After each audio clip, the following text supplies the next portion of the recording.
தமிழகத்தில் மாண்புமிகு முதலமைச்சர் அவர்களுக்கும் மாண்புமிகு அமைச்சர் பெருமக்கள் அவர்களுக்கும் ஆம்னி பேருந்து உரிமையாளர் சங்கத்தின் சார்பாக வாழ்த்துக்களை தெரிவித்துக் கொள்கிறோம். ஆம்னி பேருந்து உரிமையாளர் சார்பாக கிட்டத்தட்ட நாங்கள் தமிழகத்தில் நகரங்களுக்கு இடையான போக்குவரத்தில் 70% நாங்கள் தான் பயணிகளை ஹேண்டில் பண்ணுறோம். அது முழு ஒத்துழைப்பை ஆம்னி பேருந்து உரிமையாளர் சங்கம் வழங்குங்கிற இந்த நேரத்தில் தெரிவித்துக் கொள்கிறோம். இப்போ இன்னைக்கு முக்கியமாக எங்களுக்காக பேசவில்லை. மெயின் நாங்கள் டெய்லி கிட்டத்தட்ட தமிழகம் முழுவதும் சாதாரண நாட்கள் 1.5 லட்சத்திலிருந்து 3 லட்சத்துக்கு மேற்பட்ட பயணிகளை டெய்லி ஹேண்டில் பண்ணியிருக்கோம். பயணிகள் சார்பாக நாங்கள் முக்கியமான கோரிக்கை இது பண்ண வந்திருக்கோம். நம்ம சென்னையை பொறுத்தவரை கிட்டத்தட்ட 1 கோடிக்கு மேற்பட்ட பயணிகள் நம்ம தென் தமிழக பகுதிக்கு போயிட்டு வந்துகிட்டு இருக்காங்க. இதுல முக்கிய பிரச்சனை இன்னைக்கு விழா காலங்கள் பார்த்தா நீங்க பார்த்திருப்பீங்க ஊடகங்களை, கடந்த எலெக்ஷன் இது மாதிரி நிறைய பிரச்சனைக்கு பார்த்திருப்போம். ஒரு வாட்டியும் நம்ம போய் கிளாம்பாக்கத்தில் பயணிகள் போய் கரெக்டான நேரங்களுக்கு ஊருக்கு போக முடியல. அதுக்கு முக்கிய பிரச்சனை நம்ம கோயம்பேடை பொறுத்தவரை இப்ப என்ன காரணத்துக்காக பஸ் ஸ்டாண்டை மாத்தினான்னு தெரியும் உங்களுக்கு. ஒரு போக்குவரத்து நெரிசல், சுற்றுச்சூழல் மாசுக்கு இப்ப ஒரு பேருந்துல இப்ப நம்ம ஒரு சென்னை டு கன்னியாகுமரி ஒரு பேருந்துல கோயம்பேடுல இருந்து புறப்புற பயணி இப்ப எப்படி போறாருன்னா, ஆம்னி பேருந்துல போறவங்க 40 பேர் 40 கார்ல போறாங்க. அரசு பேருந்துகளை போறவங்க அரசு பேருந்துகளை பயன்படுத்த அரசு பேருந்து போய் இறக்கி விட்டு வருது. இதனால இருக்கிறத விட போக்குவரத்து நெரிசல் அதிகமாக தான் இருக்கு. அது நிறைய டோல்கேட் டேட்டாவை நம்ம வானகரன் டோல்கேட் டேட்டாவெல்லாம் நம்ம ஊடகங்களே ஆல்ரெடி நீங்க போட்டிருந்தீங்க. அதனால போக்குவரத்து நெரிசல் குறையல. அதனால நம்ம தென் தமிழகத்துக்கு செல்ல வேண்டிய பயணிகள் நலன் கருதி மாண்புமிகு தமிழக முதல்வர் அவர்கள் கோயம்பேடு பேருந்து நிலையம் கிட்டத்தட்ட ஆசியாவிலேயே பெரிய பேருந்து நிலையம், போதுமான வசதிகளோடு இருக்கு, மெட்ரோ கனெக்டிவிட்டி இருக்கு, எல்லா கனெக்டிவிட்டி இருக்கு. அதனால அந்த பேருந்து நிலையத்தை திறப்பதற்கான முயற்சிகளை அந்த அதிகாரிகள் ஆலோசித்து முயற்சிகள் எடுக்கணுங்கிறது முதல் கோரிக்கை எங்களுக்கு தான். ஏன்னா கொண்டு வரணுங்கிறது முக்கிய கோரிக்கை. கிளாம்பாக்கம் பேருந்து நிலையம் இருக்கணும், சிறப்பாக பண்ணியிருக்காங்க. அந்த பேருந்து நிலையத்திலையும் இப்ப டிக்கெட் போடிங் ஆகுது. இப்ப கிட்டத்தட்ட ஒரு 40 பேர் இருக்க கொண்ட ஒரு பேருந்து இங்க இருந்து போனா இங்க கிட்டத்தட்ட ஒரு 70-80% பயணிகள் கோயம்பேடுல தான் ஏறாங்க. 10-20% பயணிகள் மட்டும் கிளாம்பாக்கத்தை ஏறாங்க. அது அந்த ஏரியா பயணிகளுக்கு உதவியா இருக்கு. ஈசிஆர்ல இருந்து வரவங்களுக்கு, தாம்பரத்துல இருந்து வரும் அந்த ஏரியா பயணிகளுக்கு கூடுவாஞ்சேரி ஊரப்பாக்கம் உதவியா இருக்கு. அதனால அந்த பேருந்துகள் சிறப்பாக பண்ணிருக்கா, அதையும் பயன்படுத்திக்கலாம். அரசு பேருந்துகளும் சரி, தனியார் பேருந்துகளும் பயன்படுத்திக்கலாம். அது அந்த ஏரியாவுக்கான பேருந்து நிலையம். அதே மாதிரி குந்தம்பாக்கம் பேருந்து நிலையம் அந்த ஏரியாவுக்கான பேருந்து நிலையம். நம்ம கிட்டத்தட்ட இவ்வளவு பெரிய மாநகரில் ஒரு முக்கிய சென்ட்ரல் பகுதியில் ஒரு பேருந்து நிலையம் வேணுங்கிறது பயணிகள் எல்லாருடைய கோரிக்கையாக இருக்குது. பயணிகள் சார்பாக நாங்கள் அரசுக்கு தெரியப்படுத்துறோம். அது முக்கிய கோரிக்கை எங்களுக்கு. ஏன்னா இன்னைக்கு ஒரு பயணி இங்க இருந்து போறது கிளாம்பாக்கம் போறதுன்னா கிட்டத்தட்ட 2 மணி நேரம் செலவு பண்ணி டிக்கெட் ஒரு 1000 ரூபாய்க்கு எடுத்திருப்பாரு. ஆனா ஒரு குடும்பத்தோட போறதுக்கு ஒரு டாக்ஸி இதுல போகும்போது அதுக்கு அதிகமா செலவாகுது. அதை அரசு சரியான கமிட்டி அமைச்சு ஆராய்ந்து இதை பண்ணணுங்கிற முக்கியமான மெயின் கோரிக்கை இதுதான். அதை தவிர்த்து நாங்கள் ஆம்னி பேருந்து உரிமையாளர்களுக்கு சின்ன சின்ன பிரச்சனைகள் இருக்கு. அதை அரசு அதெல்லாம் எடுத்து சரி பண்ணணும். இப்ப நீங்க பக்கத்து மாநிலமான ஆந்திராவில் வாகனம் ஒரு ஆம்னி பேருந்து வாங்கிட்டு போனீங்கன்னா ஒரு நாள்ல இருந்து ஒரு வாரத்துக்குள்ள பதிவு பண்ணிடலாம். ஆனா இதே நம்ம தமிழகத்துல இருந்து குறைந்த அளவு 1 மாதம் ஆகுது. அதே மாதிரி நிறைய ஆன்லைன் சர்வீசஸ் நம்ம இப்போ ஒரு நீங்க இப்ப நிறைய சில சர்வீஸ் மட்டும் பண்ணியிருக்காங்க. நிறைய சர்வீஸ் ஆன்லைன் சர்வீஸ் பண்ணணும். ஏன்னா அது ஆஃப்லைன் இருக்கிறதுனால பயனாளிகளுக்கு காலதாமம் ஆகுது. அதே மாதிரி லஞ்ச லாவணியம் அதிகரிக்கான வாய்ப்பாகவும் இருக்கு. அதனால எல்லா போக்குவரத்து எல்லா சர்வீஸ்களும் ஆன்லைன் முடிந்தவரை ஆன்லைன் போகணும். அது முக்கிய கோரிக்கை. அப்புறம் இன்னொன்று மாநிலங்களுக்கு இடையான போக்குவரத்து. இப்போ நம்ம கிட்டத்தட்ட நம்ம தமிழகத்தில் 5800 பேருந்துகள் ஆம்னி பேருந்துகள் ஓடுது. அதுல கிட்டத்தட்ட ஒரு நாளைக்கு 3 லட்சம் பயணிகளை ஹேண்டில் பண்றோம். அதுல ஒரு 600க்கு மேற்பட்ட பேருந்து மாநிலங்களுக்கு இடையான பேருந்துகள் போகுது. அது மாநிலங்களுக்கு இடையான பேருந்து ஏஐடிபி சாலை வரி செலுத்தி இயங்கும் போது இங்க ஒரு சில அதிகாரிகள் நேற்று கூட ஒரு நியூஸ் கேட்டும், கரூர்ல ஒரு வாகனத்தை 2 மணி நேரம் நிறுத்திக்கிறாங்க.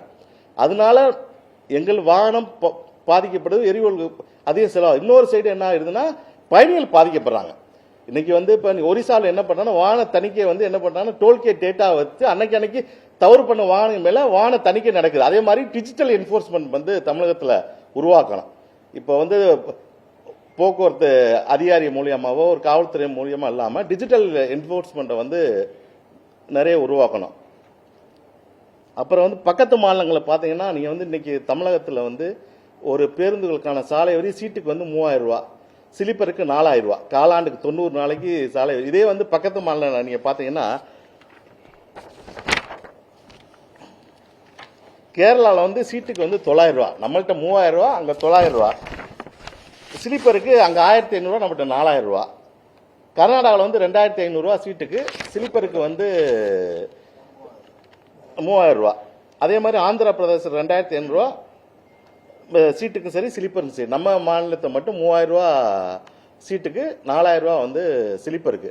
இது கிட்டத்தட்ட ஒரு சைடு வந்து மத்திய அரசு என்ன சொல்லுதுன்னா பொது போக்குவரத்தை ஊக்குவிக்குன்னு சொல்லுது. பொது போக்குவரத்தை ஊக்குவிச்சு நம்ம தனிநபர் வாகனத்தை வந்து குறைக்கணும். கூட பாரத பிரதமர் வந்து ஒரு அறிக்கை சொல்லிட்டாங்க, பொது போக்குவரத்தை பயன்படுத்துங்கன்னு. ஒரு சைடு வந்து அந்த கொள்கையே வந்து என்ன பண்றோம்னா பொது போக்குவரத்தை வந்து நகரத்தை விட்டு வெளியே கொண்டு போறான், சாலை வரியை ஊக்குவிக்கிறான். அது மாதிரி மாறுபட்ட கொள்கை இருக்கு அரசுகள்கிட்ட. வந்து பொது போக்குவரத்து ஊக்குவிக்கணும் ஒரு சைடு சொல்றான், ஒரு சைடு பொது போக்குவரத்து ஊக்குவிக்கான தேவையான திட்டங்களை வந்து இங்க பண்ணல.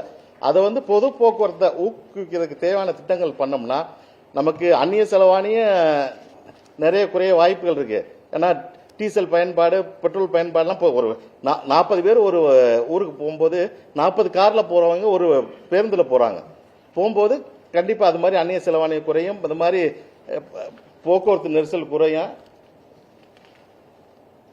போக்குவரத்து நெரிசல் குறையும். அதனால பொது போக்குவரத்து ஊக்குவதற்கான தேவைகளை சாலை வரி குறைக்கணும். இப்ப டீசலுக்கு வந்து இப்ப தமிழக அரசு பேருந்துகளுக்கு வந்து கிட்டத்தட்ட 60 ரூபாய்க்கு மேற்பட்டதை வந்து தமிழக அரசே கொடுக்குறாங்க, மானியம் கொடுக்குறாங்க. அதே மாதிரி மானியம் கொடுக்கணும், பொது போக்குவரத்துக்கான டீசல் மானியம் கொடுக்கணும். அரசு பேருந்துக்கு என்ன பண்றாங்களோ அதே வந்து தனியார் பேருந்துகளுக்கு போகணும். ஏன்னா இன்னைக்கு இப்ப நீங்க நம்ம தமிழகத்துல போக்குவரத்து துறையில நகரங்களுக்கு இடையேயான போக்குவரத்துல வந்து அரசுக்கு வந்து நாங்க கிட்டத்தட்ட ஒரு 70% சுமையை நாங்க குறைச்சிருக்கோம். தனியார் உரிமையாளர்கள் அதுக்கு தேவையானதை வந்து அரசு வந்து பரிசீலித்து தேவையான திட்டங்களும் சரி. இப்ப ஆம்னி பேருந்துகளுக்கு வந்து ஒரு விழா காலங்களையும் பாத்தீங்கன்னா இந்த பிரச்சனை வந்துடும், பர்மிட் சரியில்லை, ஏதோ ஒரு காரணம் சொல்லுவோம். அதுக்கான தேவையான இன்னைக்கு வந்து நம்ம ஆம்னி பேருந்து தவிர்க்க முடியாத தேவை. கிட்டத்தட்ட அரசுக்கு வந்து நம்ம 21,000 பேர் இருந்துச்சுன்னா இருந்தாலும் நகரங்களுக்கு இடையே இருக்கிற பேருந்து வந்து 1000 பேருந்துகள் இருக்கு. நாங்க 6000 பேருந்து கிட்ட வச்சிருக்கோம். அதனால எங்களுக்கு தேவையான சட்ட விதிகளை உருவாக்கி தேவையானதை வந்து அரசு பண்ணி கொடுக்கணும். புதிய அரசுக்கு வந்து முக்கிய கோரிக்கையா ஆகிறோம், பண்ணி கொடுக்கணும். இப்போ ஒரு முக்கியமான பிரச்சனை, இப்ப நீங்க பாத்தீங்கன்னா விஎல்டிடின்னு ஒரு புது டிவைஸ் வந்து நம்ம வாகனங்களை கமர்ஷியல் வாகனங்கள் மாத்த சொல்லியிருக்காங்க. அந்த விஎல்டிடி டிவைஸ் வந்து நம்ம தமிழகத்துல 14,000 ரூபாய், இதே வந்து பக்கத்து மாநிலத்தில் எல்லாத்துலயும் வந்து 7,000 ரூபாய் தான் இருக்கு. ஆந்திரா, கர்நாடகா, கேரளால வந்து 7,000 ரூபாய் ஒரு டிவைஸ்.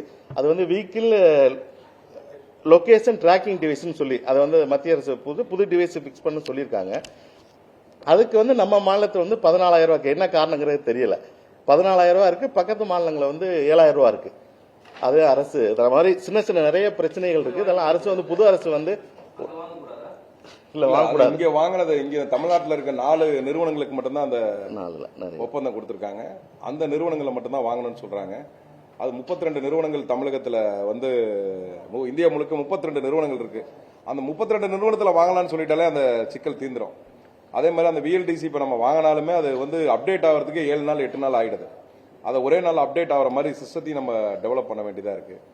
அதுக்கு உடனடியாக அரசு வந்து அதுக்கு போக்குவரத்து துறைக்கு நிறைய கோரிக்கைகள் இருக்கு. ஏன்னா இது மக்கள் வந்து ரோட்ல நிக்கிற மாதிரி ஒரு சிக்கலா ஆயிடுது. இதுல எதை செஞ்சாலுமே எங்களை ஆம்னி பேருந்துகளை அவங்க தொந்தரவு பண்றாங்க அப்படிங்கிறது கூட இல்லாம இன்னைக்கு வந்து வழியில வாகனங்கள் நிறுத்தி செக் பண்ணும் போது குறைந்தது 2 மணி நேரம் ஒரு இடத்துல வாகனங்கள் நிக்கிற மாதிரி இருக்கு.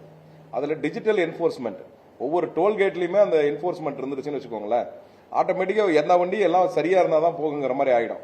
அதனால அதை பண்ணணும். எங்களுக்கு முக்கியமா இந்த ஆன்லைன் சர்வீசஸ் வந்து பாத்தீங்கன்னா எங்களுக்கு ஆன்லைன்ல வந்து ஒரு 480 சர்வீசஸ் மொத்தமா வந்து கொடுத்துருக்காங்க.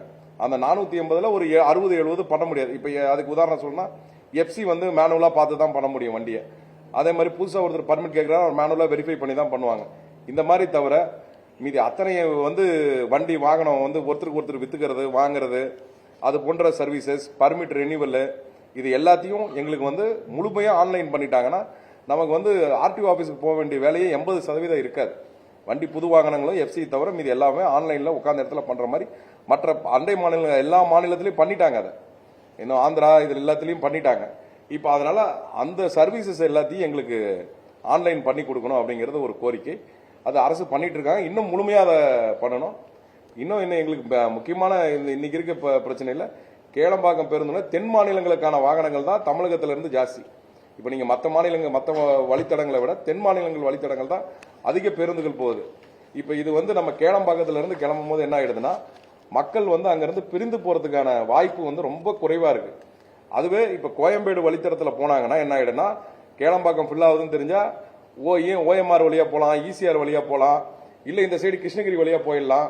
கோயம்புத்தூர் போற வாகனங்கள் இந்த சேலம் போற வாகனங்கள் கிருஷ்ணகிரி வழியா பிரிஞ்சு போயிடலாம். இது கேளம்பாக்கம் ஒரே வழி தடங்கிறதுனால அது இதாயிடுது.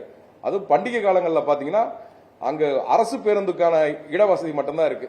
தனியார் பேருந்துகளுக்கான இடவசதி இல்லாத போன பொங்கல் இதுக்குள்ள எங்களுக்கு உள்ள வரவே வேணாம்ங்கிற மாதிரி எங்களுக்கு வந்து வாய்மொழியா சொன்னாங்க. முடிஞ்ச வர வராம அங்கிருந்து போயிடுங்க. நாங்க ஏற்கனவே டிக்கெட் அங்க கொஞ்சம் ஆயிருக்கு, அதனால நாங்க போய் ஆகணுங்கிற கோரிக்கை வச்சோம். அதனால போயிட்டு போங்கன்னு சொன்னாங்களே, அங்க இட வசதி பத்தல.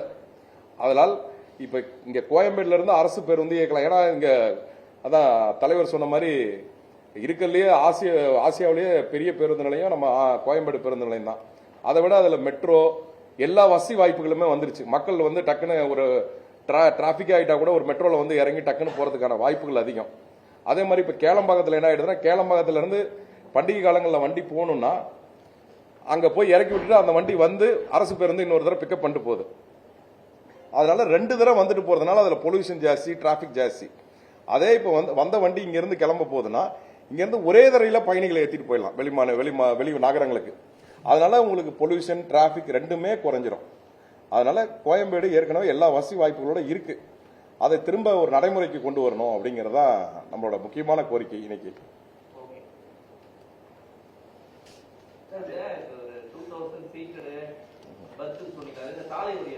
சாலை வரி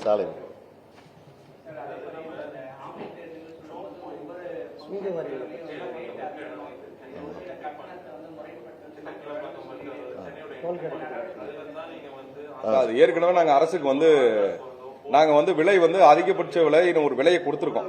அந்த விலையை எங்க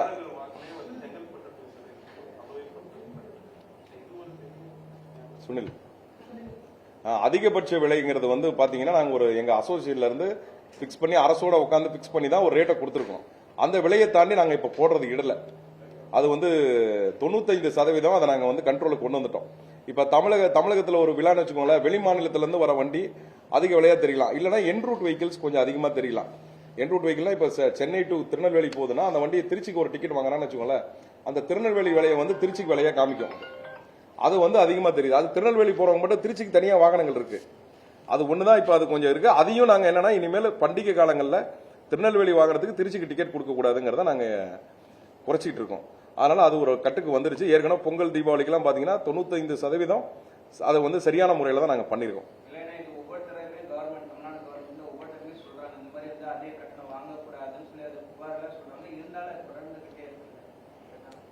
அதுக்கு அரசு கிட்ட நாங்க கோரிக்கை வச்சிருக்கோம். ஆம்னி பேருந்துகளுக்கு சரியான சட்ட விதிகளை உருவாக்கி பண்ணி கொடுக்கணும் கோரிக்கை வச்சிருப்போம். ஆம்னி பேருந்துகளுக்கு ஆல்ரெடி ஒரு வழக்கு உயர்நீதிமன்றத்தில் பெண்டிங் இருக்கு. அதனால இந்த ஆம்னி பேருந்துகளுக்கு தனியா ஒரு சட்ட விதிகளை உருவாக்கி பண்ணா மட்டும் அதுக்கு ஒரு தீர்வு கிடைக்கும். அது அரசுக்கு நான் கோரிக்கை வச்சுக்கிட்டு இருக்கேன். மத்திய மாநில அரசு தடையிட்டு அதை சரி பண்ணும்.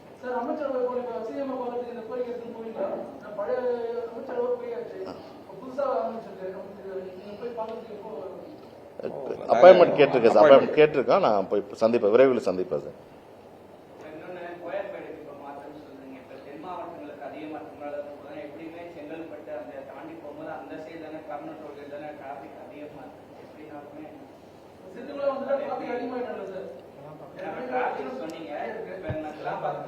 ஒரு நாளைக்கு இங்க பள்ளி, கல்லூரி, கம்பெனிக்கு போற வண்டி 10,000 வண்டி சார். சென்னைக்குள்ள 10,000 வண்டி ஓடுது. இது இப்ப நம்ம ஆம்னி பேருந்துகள் பார்த்தோன்னா காலையிலையும் மாலையில மட்டும்தான் வருது. அந்த பேருந்துகள் ஆம்னி பேருந்து 1000 பேருந்துகள் அரசு இல்ல சார். இப்ப நீங்க இப்ப பண்டிகை காலத்துல இங்க அதிகமா இருந்தா இப்ப பயணிகள் எப்படி வருவாங்க? கிளம்பாதுக்கு அவங்க கார்ல தானே வருவாங்க. இப்ப நீங்க ஒரு பஸ்ல போறவங்க இப்ப 40 கார்ல வர்றாங்க. அதான் நாங்க பிரச்சனையா சொல்றோம். இப்ப நீங்க கிளம்பாக்கத்துக்கு இங்க இருந்து இப்ப ஒரு 50 இங்க ஒரு மாதவரமா போறவங்க அரசு தான் பரிசீலனை. எங்க கோரிக்கை தான் அரசு தான் பரிசீலனை பண்ணல. மெட்ரோ பயணிகளுக்கு வரல. அதனால பயணிகள் இன்னைக்கு வேற மோட் ஆஃப் டிரான்ஸ்போர்ட்ல தான் போறாங்க. அப்படிங்கும் போது இந்த பிரச்சனை நமக்கு அதிகமா தான் இருக்கு. கேளம்பாக்கத்துல வந்து நமக்கு மெட்ரோ ஸ்டேஷன் வரலமாச்சும் இங்க இருந்து பேருந்து இயக்கணுங்கிறது தான் நம்மளோட முக்கியமான கோரிக்கை. இல்லை சார், இப்போ வந்து பொது போக்குவரத்து கொள்கையில் என்ன சொல்றாங்கன்னா, நகரங்களுக்கு இடையே தான் பேருந்து இருக்குன்னு சொல்றாங்க. ஆனா நம்ம வந்து நகரங்களுக்கு வெளியே போய் தான் பேருந்து வைக்கிறோம். உலக அரசு உலகத்தில் பொது போக்குவரத்து கொள்கைன்னு சொன்னாங்க, எல்லா சிட்டிக்குள்ள தான் பேருந்து நிலையம் வைக்கணும்னு சொல்றாங்க. நம்ம நகரத்தை தள்ளிட்டா பப்ளிக் எப்படி போவாங்க, கனெக்டிவிட்டி எப்படி கொடுப்போம்? நீங்க மெட்ரோ வந்தா கூட நீங்க எப்படி ஒரு ஃபேமிலியில போறீங்க, ஒரு 4 பேர் போறீங்க, எப்படி போவீங்க? மெட்ரோல போவீங்களா? லக்கேஜ் தான் தூக்கிட்டு போக முடியாது. நீங்க ஒரு கார் எடுத்து தான் போவீங்க. அப்போ கஷ்டமா தான். பயணிகள் சார்பாக தான் கோரிக்கை. பாமணி பேருந்து ஆல்ரெடி உங்களுக்கு தெரியும், எங்க நீங்க தெரியும். அதனால பயணிகள் சார்பாக இது நாங்க ஒரு பயணிகள் ஒரு விழா காலங்களும் பிரச்சனைக்கு இதுதான் காரணம். இப்ப கோயம்பேடுல வருவாங்க, வந்தோடனே வந்து பேருந்து கிடைச்சா போயிடுவாங்க, இல்லைன்னா வீட்டுக்கு போயிடுவாங்க பக்கத்துல. நீங்க இப்ப கிளாம்பாக்கம் போயிட்டு பேருந்து அங்கிட்டு போவோம் பேருந்து கிடையாது, இங்கிட்டு போவோம் பேருந்து கிடைக்காது ஒரு சில நாட்கள். அப்ப அதை எப்படி ஹேண்டில் பண்ண போறோம் நம்ம? அதுதான் இப்ப பிரச்சனை இருக்கு. அதுக்கு தீர்வா தான் அதை சொல்றோம்.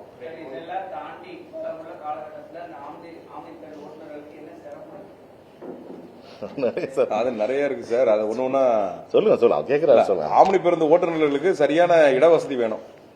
அவங்க ஓட்டுநர்களுக்கு வழியில அதே மாதிரி நிறைய சரியான வந்து ஒரு கழிப்பட வசதி, டிரைவர்களுக்கு வந்து கழிப்பட வசதி, இதெல்லாம் எதுவுமே பெருசா கிடையாது.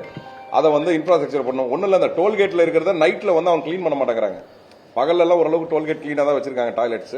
நைட் டைம்லாம் அவங்களுக்கு கிளீன் பண்ண ஆள் இல்ல, அதனால இதுவா வச்சிருக்காங்க. அது நைட்லயே ஆளை போட்டு டோல்கேட்ல இருக்க டாய்லெட்ஸ் எல்லாம் கொஞ்சம் கிளீன் பண்ணி கொடுக்கணும். அது வழியில வந்து போதுமான வசதிகளை ஏற்படுத்தி கொடுக்கணும் அப்படிங்கிறது. அதே மாதிரி டோல்லாம் நிறைய டோல்கேட் காலாவதி ஆயிடுச்சு. இன்னைக்கு எல்லா கோரிக்கையும் சொன்னோமா, அது நிறைய சொன்னோமா அது இதுவா இருக்காது. நிறைய எங்க பிரச்சனைகள் இருக்கு. இன்னைக்கு வந்து எங்களுக்கு முகாந்திரமான பிரச்சனைகள்ல பாத்தீங்கன்னா, முதல் விஷயம் இந்த கோயம்பேடுல இருந்து இயக்கிறதுக்கான ஒரு பண்ணாங்கன்னா எங்களுக்கு வந்து டிராபிக் குறைஞ்சு நாங்க சுகமா போறதுக்கு எங்களுக்கு இருக்கும். மக்களுக்கு வந்து அது ஒரு பெரிய வரப்பிரசாதம் ஆயிடும். இன்னும் தென்சென்னை இது மத்திய இந்த வடசென்னை மக்கள் வந்து இவ்வளவு கோமா அந்த அரசாங்கத்து மேல இருக்கிறதுக்கு இந்த இதுவும் ஒரு காரணமா இருந்திருக்கலாம். அது வந்து இந்த அரசு சரி பண்ணணுங்கிறத எங்களோட முதல் கோரிக்கை. ரெண்டாவது, எங்களோட சர்வீஸ் எல்லாம் ஆன்லைன் ஆக்கணும். ஆன்லைன் ஆக்கிட்டாலே போதும், எங்களுக்கு நிறைய பிரச்சனைகள் சால்வ் ஆகிடும்.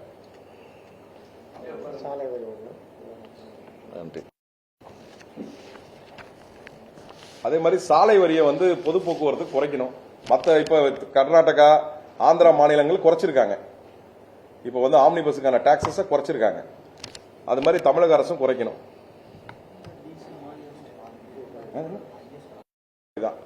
தமிழக அரசு தான் அதிகபட்சமான வரி வச்சிருக்காங்க.